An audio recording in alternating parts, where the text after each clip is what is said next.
इस पर खास चर्चा के लिए खास मेहमान हमारे साथ जुड़ चुके हैं। सबसे पहले परिचय आपसे करा देते हैं। हमारे साथ जुड़ रहे हैं सुरेश गर्ग जी, प्रवक्ता हैं भारतीय जनता पार्टी से। बहुत स्वागत है आपका सुरेश जी। साथ ही साथ आरसी चौधरी जी हैं, महासचिव पीसीसी, आपका भी बहुत स्वागत है आरसी चौधरी जी। हमारे साथ जुड़े हैं मिथिलेश जैमिनी जी, राजनीतिक विश्लेषक हैं, आपका भी बहुत स्वागत है मिथिलेश जी। मिथिलेश जी, शुरुआत आप ही से करना चाह रहे हैं क्योंकि बड़ा कंफ्यूजन है। जनता के हित की बातें दोनों कर रहे हैं, पूर्ववर्ती सरकार भी कर रही थी, मौजूदा सरकार भी कर रही है, लेकिन ये जो फैसला लिया गया है 9 नए जिलों को निरस्त करने के साथ 3 संभागों को निरस्त किया गया, इसे आप किस तरीके से देख रहे हैं? क्योंकि 8 बरकरार रखे हैं। देखिए, इसमें जो सबसे इंपॉर्टेंट चीज है कि पूर्व ब्यूरोक्रेट्स की राय पे ही तो नए जिले बने थे और पूर्व ब्यूरोक्रेट की राय पे ही जिले हटे हैं। लेकिन एक चीज जो सबसे ज्यादा चुभ रही है कि किसी जिले का अगर मुख्यमंत्री हो तो वो 38 किलोमीटर की दूरी पर कोई जिला है डीग, वो तो रहेगा, लेकिन गंगानगर से अनूपगढ़ 138 किलोमीटर दूर है, वो जिला हटेगा। तो लोग ये कह रहे हैं कि सुरेंद्र पाल सिंह टीटी को मंत्री बनाने के बाद जो हरा दिया उसका दंश वहां की जनता भोगेगी।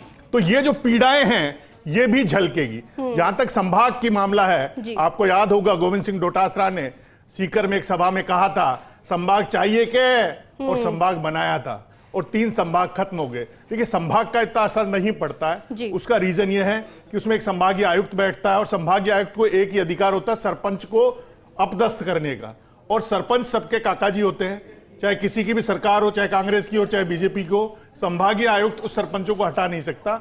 एक जो प्रमोट या आरएएस या आईएएस बनता है उसको वहां बिठा दिया जाता है, इसलिए संभागीय आयुक्त से बहुत असर नहीं पड़ने वाला है। लेकिन जिला वाला जो मामला है वो निश्चित रूप से, इसमें कई जगह दिमाग भी लगाया गया है कि जिन जिलों में 10 तहसील है उनमें जिले बरकरार रखे गए हैं। ये एक अच्छा कदम है। जैसे मालपुर टोंक है तो टोंक में केकड़ी को हटाया गया, तो वो 5 ही तहसीलें थी, तो इंपॉर्टेंट है। ब्यावर को रखा गया है, वो 8 तहसील अजमेर में, तो कुल मिलाकर फलोदी को रखा गया है और सांचौर को हटा दिया गया है। सांचौर किसी जमाने में, जब कांग्रेस के जमाने में बहुत फेमस हुआ था, एक तहसील से 100 ऐसा ही बन गए थे, तो वही सांचौर है और उस सांचौर को हटाया है।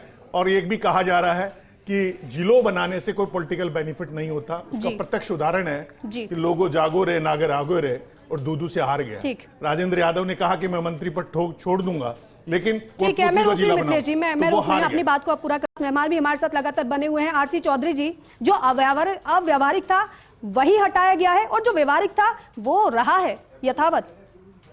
भारतीय जनता पार्टी के प्रदेश अध्यक्ष जी को मैं सुन रहा था, मुख्यमंत्री जी का वक्तव्य नहीं आया, लेकिन उनकी बेबसी और लाचारी उनके शब्दों से जाहिर हो रही थी। किस मुंह से वो राजस्थान की जनता के बीच में जाएंगे? 9 वर्ष की सौगात पे बेहतर होता कि मुख्यमंत्री अपने विकास का कोई नया विजन रखते, लेकिन जो संवेदनशीलता से राजस्थान की जनता के साथ में संवाद करके जिस जिला गठन की कमेटी ने अनुशंसा की, उस संवेदनशीलता के साथ में अशोक गहलोत जी की सरकार ने जो निर्णय लिए थे, आज उनको कुचल के राजस्थान की जनता के सपनों पे प्रहार किया है। एक गरीब को, वंचित को, किसान को एक सुगम सुशासन मिले, उस पे प्रहार किया है ताकि उसे न्याय मिल पाए। राजस्थान देश का सबसे बड़ा भौगोलिक क्षेत्र में राज्य है, ये समझना चाहिए और ये पहचानना चाहिए कि लोगों तक किस प्रकार से सुशासन पहुंच सकता है। लेकिन जो प्रदेशाध्यक्ष जी थे वो अपनी व्यवस्था जाहिर कर रहे थे कि राज्य को चलाने के लिए उन्हें संसाधनों का अभाव या उनकी नीति का जो एक अस्पष्टता थी वो साफ दिख रही थी। आज मैं कहना चाहता हूं, ये पूछना चाहता हूं, जब प्रतापगढ़ जिला बना था, भारतीय जनता पार्टी के शासन में बना था, जब ये एक विधानसभा का जिक्र करते हैं, जब एक आंकड़े का ये जिक्र करते हैं, तो उस समय क्यों भूल जाते थे? अब जब डीग के अंदर भरतपुर से मुख्यमंत्री आते हैं, 38 किलोमीटर पे डीग को रखा जाता है, 138 किलोमीटर अनूपगढ़ को हटा दिया जाता है। इसलिए ये राजनीतिक रिवेंज का कहीं ना कहीं नतीजा मुझे लगता है इनका आता है कि ये जो नाम है, ये जो अध्याय है, ना कांग्रेस के नाम पे जुड़े और ना अशोक गहलोत जी के नाम पे जुड़े। अगर वाकई में रिवेंज था तो फिर 8 जिले जो यथावत रखे वो भी हटाए जाते फिर तो। हाँ, निश्चित रूप से हटाने चाहिए थे। जब अगर ये बात करते हैं, जब ये दूरी की बात करते हैं, सुशासन की बात करते हैं, पहुंच की बात करते हैं, इसीलिए तो मैंने आपके सामने उदाहरण रखा। डीग जो है भरतपुर से 38 किलोमीटर पड़ता है, 138 किलोमीटर अनूपगढ़ पड़ता था। आप जानते हैं कि जनता के चुने हुए जनप्रतिनिधि विधायक आते हैं, उस सदन में बैठते हैं, चर्चा करते हैं। उन्होंने अपने नंगे पांव होने का संकल्प लिया, कईयों ने सैकड़ों किलोमीटर की यात्राएं की। लगातार जनता की एक मुखर मांग थी कि राजस्थान के अंदर छोटी प्रशासनिक इकाइयां हो, ना ये सिर्फ कांग्रेस की थी, भारतीय जनता पार्टी की पूर्व मुख्यमंत्री वसुंधरा राजे जी ने भी कई बार सदन में इन बातों का जिक्र किया कि जो प्रशासनिक इकाइयां अगर छोटी होगी तो सुगमता से हम तक पहुंच बन पाएगी। जिस प्रकार से ये जो भीषण आगजनी की घटनाएं होती हैं, बेहतर होता कि जिस दूधू की जिक्र की बात करते, अग्निशमन के वहां पे वाहन होते, जल्दी वहां पे पहुंच होती। लेकिन मुझे लगता है कि 1 साल बीत जाने के बाद में भी भारतीय जनता पार्टी प्रदेश की जनता के पास में कोई अपने नीतिगत निर्णय लेके जाने की चौधरी जी, आप क्षमता में नहीं है। बीतने का जिक्र कर रहे हैं पे कुठाराघात करके और सुर्खियों में बना आरसी चौधरी जी, आप 1 साल बीतने का जिक्र कर रहे हैं। अगर 1 साल के भीतर ही फैसला लिया गया होता, फिर आप कहते कि जल्दबाजी में फैसला कर लिया, कम से कम रिव्यू तो किया जाता। अगर रिव्यू की बात करते हैं, भारतीय जनता पार्टी ने मंत्रिमंडलीय कमेटी बनाई थी, लगातार एसआई भर्ती की पेपर को लेके जो प्रदेश के जो युवा है वो मांग कर रहे हैं। पेपर लीक कितनी बात भारतीय जनता पार्टी बोलती थी, इनकी मंत्रिमंडलीय कमेटी ने अनुशंसा की, उसके बावजूद वो निर्णय नहीं ले पाए। और ये निर्णय तब लिया जब पर्ची की सरकार ने, क्योंकि उनकी जवाबदेही जनता के लिए नहीं है, उनकी पर्ची दिल्ली के लिए है और दिल्ली के लिए जवाबदेही है। किस प्रकार से क्या होना क्या नहीं होना वहां से फैसला आता है, वरना सदन में जनता का किस पर कितना भरोसा है, जनता का किस पर कितना भरोसा है, उपचुनाव ने बता दिया है, आपको भी परिणाम पता है। सुरेश गर्ग जी, ठीक है आरसी चौधरी जी, ठीक है हम लौटेंगे आपके पास। आरसी चौधरी जी लौटेंगे हम आपके पास, जरा और मेहमानों को सुन लेते हैं। आरसी चौधरी जी 1 सेकंड। सुरेश गर्ग जी, देखिए आज ये सही निर्णय है। आज मंत्रिमंडल की बैठक हुई है और उसके अंदर 9 जिले हटाए गए, ये सही निर्णय है, क्योंकि इन्होंने जाति सरकार ने वो निर्णय लिया जो कहीं पे भी आधार नहीं था, केवल राजनीतिक। सुन लीजिए, जाति हुई सरकार, अरे भाई अरे जाति हुई, अरे तो भैया अरे सुन लो भैया सुन लो, भ्रष्टाचारी सरकार का देखो, ये भ्रष्टाचारी सरकार थी 5 साल तक बाड़ेबंदी वाली सरकार थी, भ्रष्टाचारी सरकार थी, मजबूरी की सरकार थी वो, 5 साल तक मजबूरी भ्रष्टाचारी की सरकार थी। भारतीय जनता पार्टी में कोई मजबूरी नहीं थी। अशोक गहलोत जी खुद एक्सेप्ट करते थे कि मैं बाड़ेबंदी में रहा, 5 स्टार होटलों के अंदर रहा था, मैं 5 स्टार होटलों के अंदर रहा था, मैं कुछ नहीं कर पा रहा था, क्योंकि मेरी कुर्सी नहीं हुई थी। उस कुर्सी को बचाने के लिए वो निर्णय लिए गए थे, उस कुर्सी को बचाने के लिए निर्णय लिए गए थे। घबराने की कोई बात नहीं है भैया, जनता ने नकार दिया। अरे जनता के बीच में जाएंगे, आपके मुख्यमंत्री को जाना, सही काम ना आपको जाना, ना आपके मुख्यमंत्री को जाना। जनता ने नकार तमाम जो कमेटी की बात करें, उस कमेटी में फैसला क्यों नहीं लिया? जनता के पेपर लीक में फैसला क्यों नहीं लिया? 5 साल युवाओं की बात करते थे, पेपर लीक की बात करते थे, क्या हुआ उसका? सरकार देते, क्या हुआ उसका? आपने क्या हुआ उसका? हम सारे भ्रष्टाचारी, एक भ्रष्टाचारियों को बचाने का काम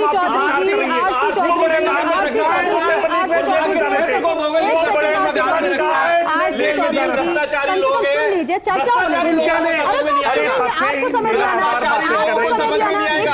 सुरेश क्या है, भ्रष्टाचारी लोग है जी, इन्होंने भ्रष्टाचारियों को भ्रष्टाचारियों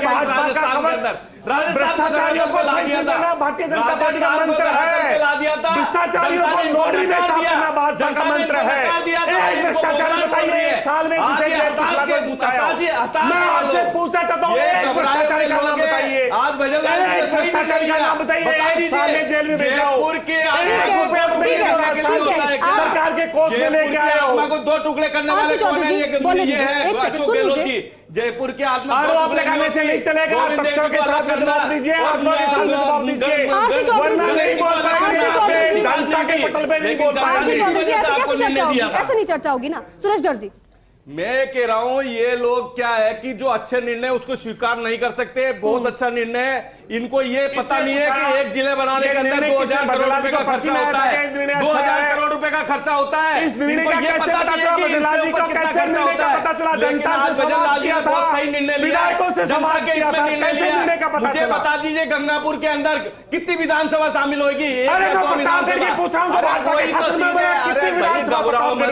घबराओ, जनता ने नकार दिया, अजी जनता ने नकार दिया ना, तो हम सही निर्णय ले रहे हैं, जनता हमारे साथ है, जनता हमारे साथ है, क्यों परेशान हो रहे हो आप लोग? पर्ची तुम्हारे साथ है, पर्ची भ्रष्टाचारी लोग चिल्लाने के अलावा कोई काम नहीं करते, भ्रष्टाचारी लोग केवल चिल्लाने के अलावा कोई काम नहीं करते। तुम्हारा काम बन गया, एक भ्रष्टाचारी में जनता ने भ्रष्टाचारी बताओ, एक साल में जो जेल की सलाह बिछाया था, 5 साल में उसका जनता ने नतीजा दिया था। मिथिलेश जी, इतना आसान भी नहीं होगा ना, आपको नतीजा एक सेकंड सुरेश गर्ग जी, इतना आसान भी नहीं होगा ना कि पहले भी अगर रिव्यू किया गया था तो इस बार भी तो रिव्यू किया गया है और बाकायदा पूरा समय लिया गया है, देखिए तब जाकर ये निर्णय लिया। देखिए, प्रशासनिक जो तंत्र होता है उसमें कोई भी सरकार हो वो एक कमेटी बनाती है और कमेटी की सिफारिशों पे ही करती है। उसके कुछ डाटाज होते हैं, कुछ बेस बनाया जाता है, उस फैक्ट्स के आधार पर ही डिसीजन बनाया जाता है जी। लेकिन ये एक इंपॉर्टेंट चीज है कि हिंदुस्तान में डेमोक्रेसी में आप एक बार किसी को मलाई खिला दो और उस मलाई को आप दूर खिसका दो तो फिर उसके अंजाम जो होते हैं वो वोटों में देखने को मिलते हैं। जिस आदमी को ये पता लग गया कि भाई गंगापुर में जिला बन गया और अब जिला हट रहा है, उसने जमीन खरीद ली, वो क्या करेगा? क्योंकि हुआ यही है, इन जिलों के मुख्यालय बनने के चक्कर में कई जगह हमने देखा कि जमीनों के दाम बढ़ गए और रेट्स बढ़ गए। तो कहीं न कहीं कुछ जिलों की मैं मानता हूं, जैसे दूदू है, ऐसे कुछ जिले हैं जिन पर विचार होना चाहिए था, लेकिन अब उसका पॉलिटिकल जो रिवेंज है उसको भुगतने के लिए भी बीजेपी को तैयार रहना पड़ेगा। क्या डिप्टी सीएम प्रेमचंद बैरवा अब दूदू में जाके खड़े होकर कह सकेंगे कि मैंने ये निर्णय सही किया है? क्या दूदू वाले लोग नहीं पूछेंगे कि भाई साहब आपको तो हमने जिताया, आप डिप्टी सीएम बने, आप जिला नहीं बचा पाए? नहीं मिथिलेश जी, दूदू तो जब जिला बना था उस समय भी देखिए, उससे मतलब नहीं होता है। हिंदुस्तान की जनता को एक बार आप कुछ दे दीजिए और फिर उससे लेके दिखाना और फिर उसके वोट लेके दिखाना। दूसरा इंपॉर्टेंट क्या होता है, जब जिला बनता है तो सरपंच जो लोकतंत्र की धुरी है उनको सीधा बेनिफिट होता है। सरपंच को जब नुकसान होता दिखेगा तो वो तो पासा पलटने में एक तरफ होता है, उनकी कोई पार्टी पॉलिटिक्स नहीं होती। तो इसके पॉलिटिकल बेनिफिट और डिमेरिट्स की तो आज नहीं तो कल दोनों पार्टियों को भुगतना पड़ेगा। लेकिन इंपॉर्टेंट चीज यह है कि एक अहम निर्णय लिया।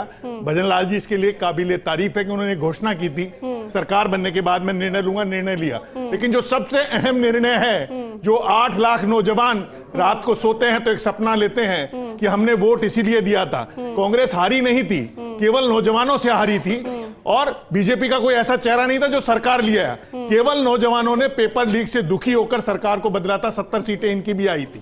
तो इंपॉर्टेंट चीज है कि वो 8 लाख नौजवान रात को सपना लेते हैं कि हमारा पेपर लीक हुआ था।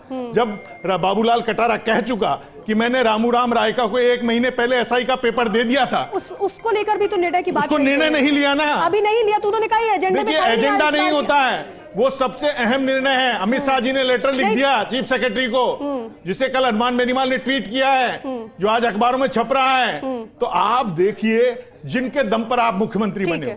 भजन लाल जी किसी की कृपा से नहीं बने, नौजवानों की कृपा से बने। उन्हें सबसे पहले नौजवानों के दर्द दूर करने चाहिए और कैबिनेट की जरूरत ही नहीं है। रीट की भर्ती इन्होंने रद्द की थी कांग्रेस ने। आप जिसका जिक्र कर रहे हैं कार्रवाई अभी तो हो रही है, कार्रवाई बहुत दूर की जाए। आपको नया साल आ रहा है, उनकी भर्ती पूरी हो गई, वो कोर्ट कचहरी करेंगे और फिर कैसे न्याय मिलेगा? ठीक है सुरेश गर्ग जी, क्योंकि मिथिलेश जैमिनी जी कह रहे हैं कि फैसला तो बहुत अच्छा है लेकिन आगे परिणामों के लिए तैयार फिर रहना होगा। नहीं, परिणाम तो हमारे पक्ष में रहेंगे, जनता हमारे साथ है। हम तो देखिए जो निर्णय लेते हैं वो जनता के हित में लेते हैं, जनता के हिसाब से निर्णय लेते हैं और जनता ने अभी दिया ही है ना उपचुनाव के अंदर नतीजा हमको। हमारे को 7 में से 5 दिए, हमारे पास तो 1 ही सीट थी, 4 सीटें और आई है ना। हम जो निर्णय लेते हैं वो जनता के हित में लेते हैं और वो काम करते हैं। आप बताइए, एक जिले के अंदर 2000 करोड़ रुपए का खर्चा आता है, बिना इंफ्रास्ट्रक्चर, बिना सोचे समझे जिले बनाने का कोई औचित्य नहीं था। तो भजन लाल जी की सरकार ने, कैबिनेट ने जो निर्णय लिया है वो सही निर्णय लिया है। इनके कमेटी के जो अध्यक्ष थे उनको तो यही पता नहीं था कि जिले बना दिए गए हैं कि नहीं बना गए। जब आप कमेटी की बात करते हो, जब उस कमेटी को ही पता नहीं है तो फिर ऐसे जिले बनाने से क्या औचित्य था, ऐसे संभाग बनाने से क्या उचित था, सीकर को संभाग बनाने से क्या उचित था। तो ये सब चीजें देखिए राजनीति से प्रेरित थी। हमने वो निर्णय लिया जो जनता के हित में है।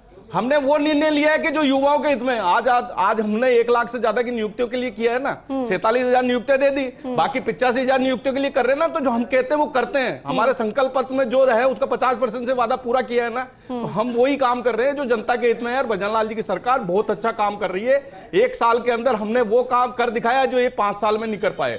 आप कंपैरिजन कर लीजिए, इनके पिछले 1 साल का कर लीजिए, अब के हमारा करंट ईयर का 1 साल का कर लीजिए, जिसके अंदर रात दिन का फर्क पड़ जाएगा। किस तरह से 70 लाख युवा आज भारतीय जनता पार्टी भजन लाल जी को के प्रति है कि वो जानते हैं कि भजन लाल जी हमको नौकरी दे सकते हैं और वो उसी काम को हम कर रहे हैं। भजन लाल जी सही निर्णय ले सकते हैं, और वही राजस्थान के हित में जो काम है वो करेंगे। आप बता दीजिए, जयपुर को 2 टुकड़ों के अंदर बांटना शोभा देता था, गोविंद देव जी को दूसरी जगह और मोती गणेश जी को जो है वो दूसरी जगह, इस तरीके से इन्होंने जयपुर के टुकड़े किए थे। तो ये सब चीजें राजनीति से प्रेरित है। ये लोग जनता का भला नहीं कर सकते, ये भ्रष्टाचारी लोग हैं। इन्होंने केवल 5 साल तक लूट खसोट की दुकान चलाई थी राजस्थान के अंदर, और खुद मुख्यमंत्री, पूर्व मुख्यमंत्री अशोक गहलोत जी ने एक्सेप्ट किया था कि हाँ, मेरी सरकार बचाने के लिए मुझे इनके सामने झुकना पड़ता था। आप बता दीजिए 5 स्टार होटलों के अंदर कौन रहता था? आए दिन तो ये 5 स्टार होटलों के अंदर बंद रहते थे। तो ये सब चीजें हैं, इसी वजह से जनता ने हमारे पक्ष में निर्णय दिया और हमने भी वही जनता के हित में काम किया। आरसी चौधरी जी, क्योंकि मौजूदा सरकार कॉन्फिडेंट है, वो ये कह रहे हैं कि अगर विश्वास नहीं है तो कंपैरिजन कर लीजिए।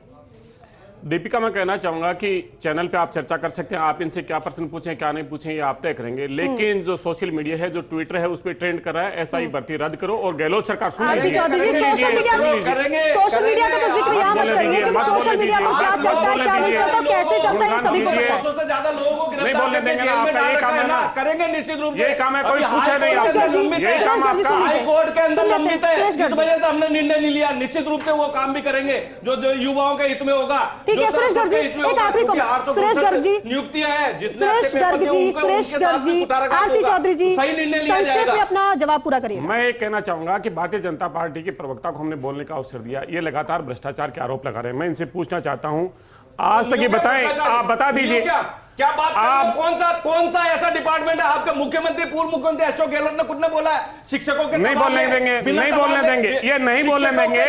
ये भ्रष्टाचार को रक्षा कवच देने का काम करते हैं, भ्रष्टाचार को संस्थागत करने का काम करते हैं, ये पर्ची और खर्ची का काम करते हैं। आप सभी का चर्चा में शामिल होने के लिए शुक्रिया, आप सभी का बहुत शुक्रिया, आप सभी का चर्चा में शामिल होने के लिए। तो अहम फैसला है, बड़ा फैसला है भजनलाल सरकार का, और इसे समझा जा सकता है कि भजनलाल सरकार ने जिस तरीके से मौजूदा समय में फैसला लिया है, सरकार ने पहले दिन से ही कहा था कि जनता के हित में हम फैसला लेंगे, और जनता के हित में किस तरीके से फैसला लिया जा रहा है वो आज के दिन में बता दिया है और जता